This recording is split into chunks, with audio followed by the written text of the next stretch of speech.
Bill, your thoughts?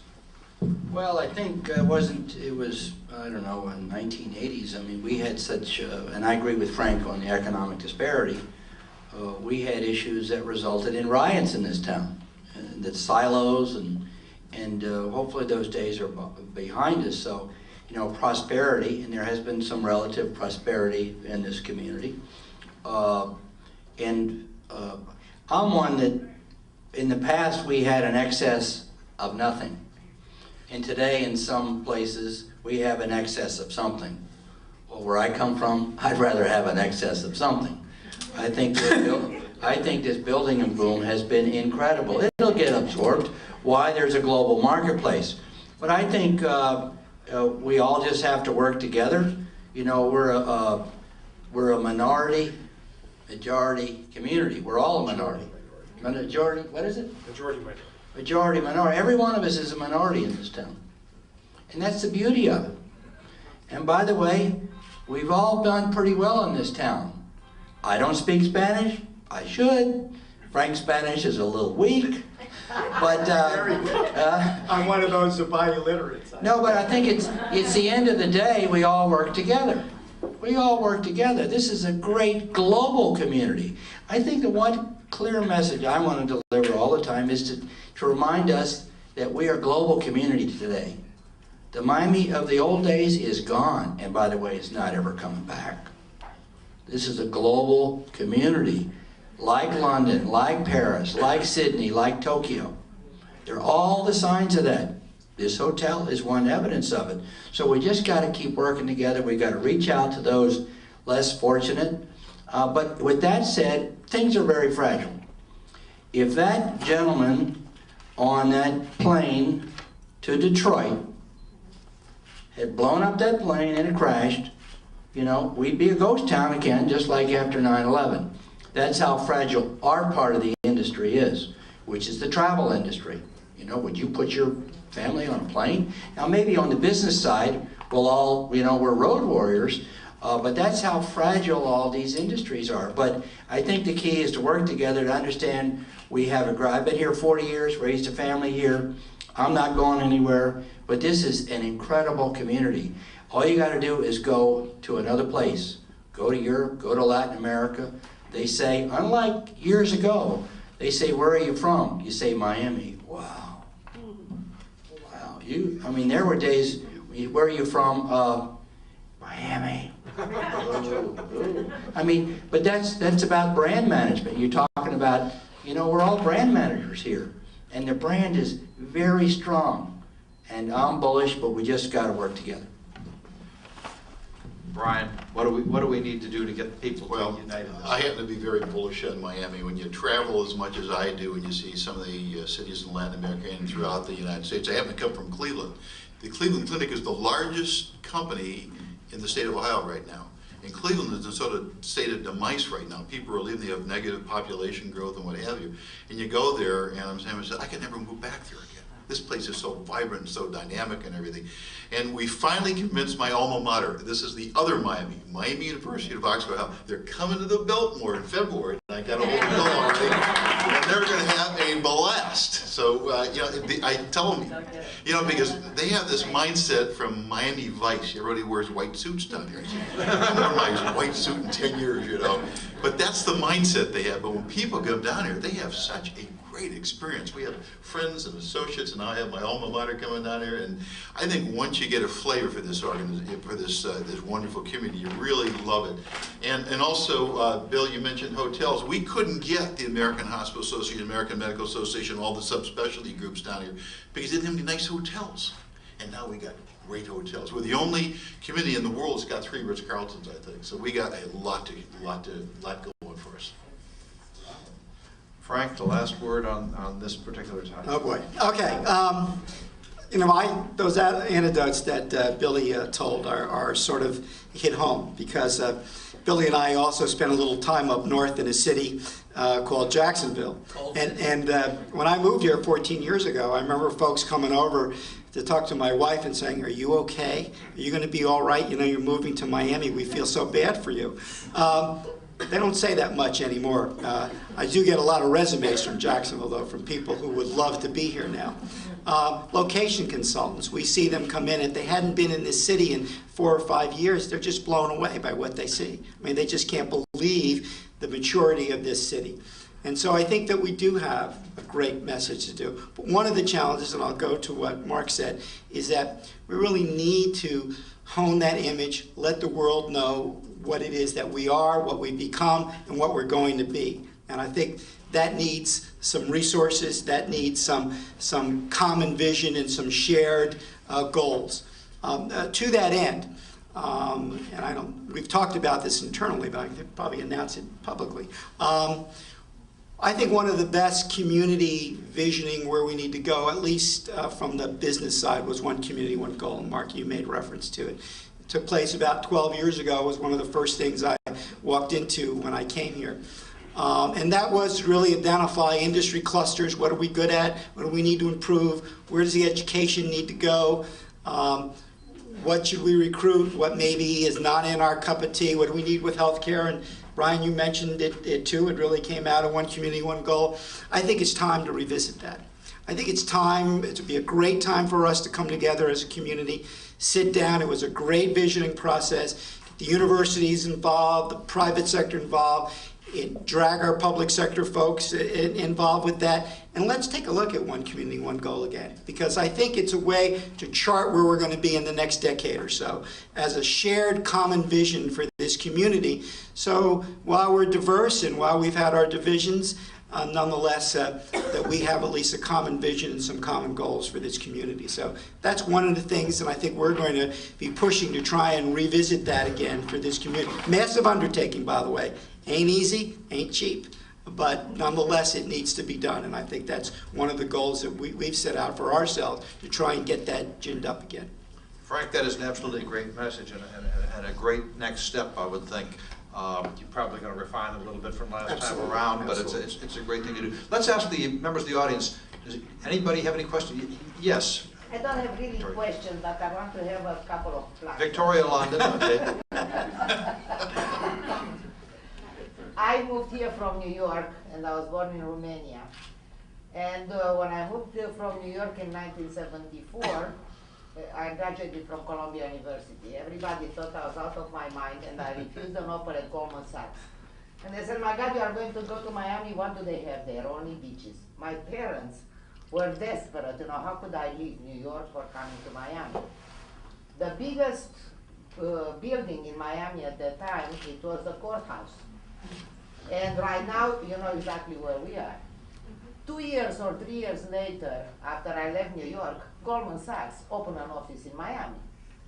Needless to say, my parents and everybody else were very happy and very impressed. Now, speaking about illiteracy, we didn't talk about something which is very important in this community, and I happen to adore, which is the Miami International Book Fair, where everybody could get educated, literate, and it's absolutely a wonderful event on which, if you don't participate, I would advise very, strongly for you to do so. Another thing which actually this morning we had the press conference is the Miami Film Festival, which didn't exist, and again is very international. This year 45 countries are going to be represented, and based on the press conference this morning, I think that is going to be there is somebody new as a director of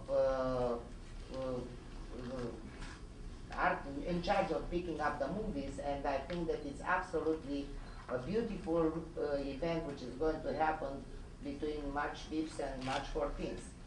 Now, speaking about luxury at the airport, again it wasn't mentioned, and getting the First Lady's friends coming in, there is a new Consular Corps lounge which was inaugurated about a month and a half ago, which is absolutely wonderful. So everybody, all the VIPs and all the presidents and all the important people are going to be coming in a luxury manner and quality, of the airport. That one wasn't mentioned.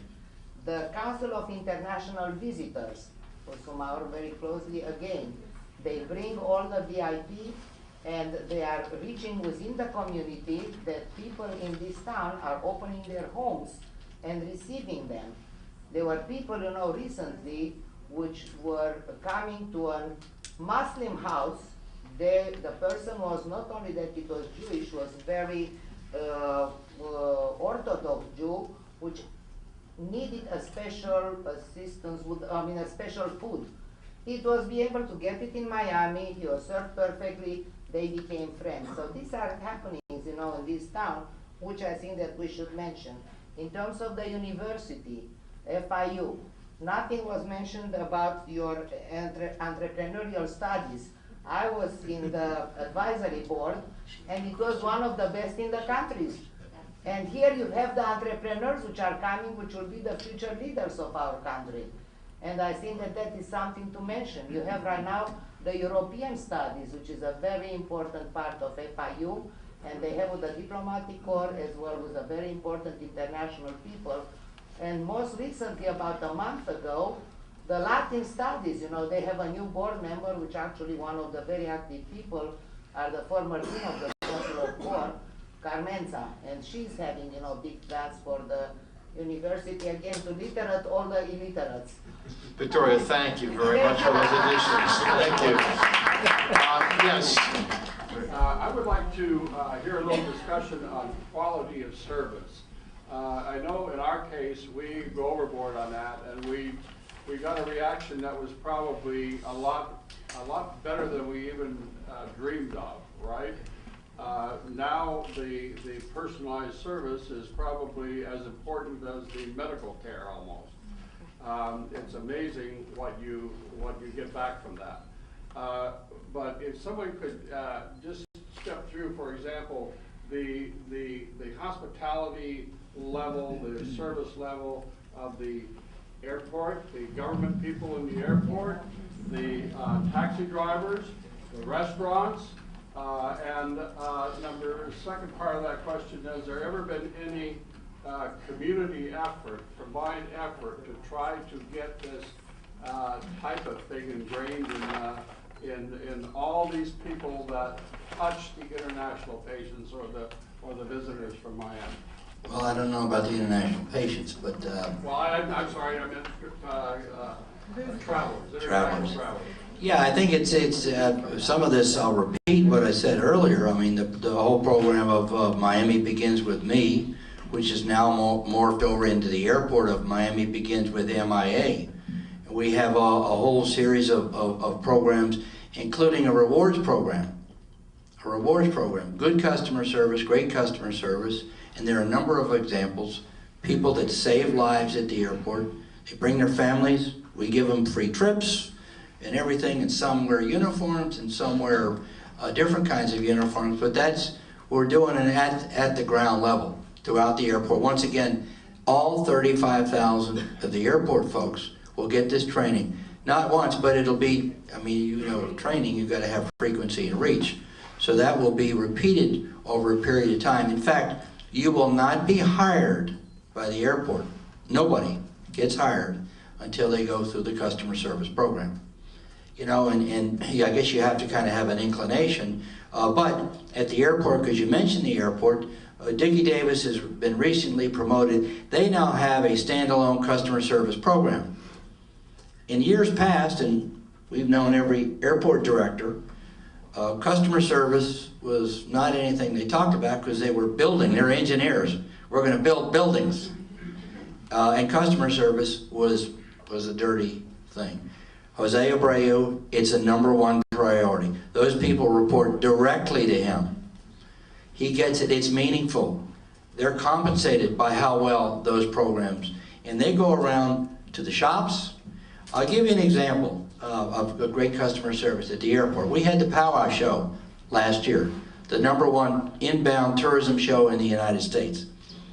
The airport went out and individually went to every shop owner and talked to them about the importance of powwow. There was not a shop owner there. We did the same thing, by the way, with the taxi drivers. And that's a long, long story. There is some progress being made there. But their management team went to every single shop owner. I know because I get my shoes shined out there. They talk to the shoe shine folks. You hear about powwow? Oh yeah, oh yeah. The top international buyers that travel to the U.S. I tell you how good the airport is. You know, they brought in 175 additional volunteers for powwow. Some of our success today, and I know a bunch of folks here are from the industry, is a result of the best powwow in history. The airport is so sophisticated, they put the volunteer t-shirts, if you remember the green powwow shirts, they put them on the enforcement people out on the street. The people that write tickets and get your car towed, they put them on those people. I said, that's brilliant. That's brilliant. And I'll put in a plug, oh gosh, a big plug for the airport. One of the biggest problems, and it's not the airport's problem, it's the United States government's problem, our leaders, our government, because we really tell the world, we don't want you here. How do we know? The entry process is the most miserable one in the United States. By far, I'm on the U.S. Travel Board, and it's by a factor of 7. It's that bad. Now, we all know that. But we said to the airport, listen, we've got, and by the way, this is during last year when the global economies are collapsing. And, you know, luckily we had powwow, which we booked years before, in May. Whew, what a great opportunity. The airport, because of its relationships with the Customs and Border Protection, for the first time in U.S. history, got exclusive lanes for powwow delegates. Never has happened before. That's all we heard from the international buyers of travel to the U.S. last year. How did you get this done? Just for powwow. This is great. How did Miami get this done? Why? Because of a great partnership and a great leader at the airport and great partners and leaders in Customs and Border Protection. This picture in Miami, powwow visitor entry lines, welcome Miami powwow, right in Customs and Border Protection, is in Roger Dow's, the CEO of the U.S. Travel Association. Every speech he gives, he shows this. Why? If you can do it in Miami, you can do it anywhere else. But at the end of the day, great customer service is being dedicated to it and saying it's important. We got it done here, and an engineer led it. Jose Abreu is an engineer. But this is all we hear. We got letters and letters and letters. And the best powwow ever, and they're ready to come back. They're going to Orlando this year. They were in Vegas last year. They're ready to come back, U.S. Travel, for another powwow whenever this community is ready. Anybody else on the service component? I just want to mention something as anecdotal again. We just had the site selectors that I mentioned before at a major company. Many of you, we asked you to meet with them, and we went around from company to company. It was interesting, one of the responses that we got back, and these are folks out of New York, the hardened New Yorkers, and they said, you know, every place we went, we felt welcome. Would you like coffee? Can we get you water? What can we do to help you? He said, we felt very warm and welcome, and here we are, these strangers asking these tough questions. He said, you had a very European and very welcoming feel. And that was, you know, from these very hardened site selectors. So the fact is that, you know, we're very hard on ourselves sometimes. But I think the reality of it is that we didn't ask all of you to give them coffee or take care of them and be nice to them. We just said, would you meet with them? They're going to ask you these tough questions. And you all did, and they came back, you know, wowed as much by how they were handled as opposed not only to what you told them. So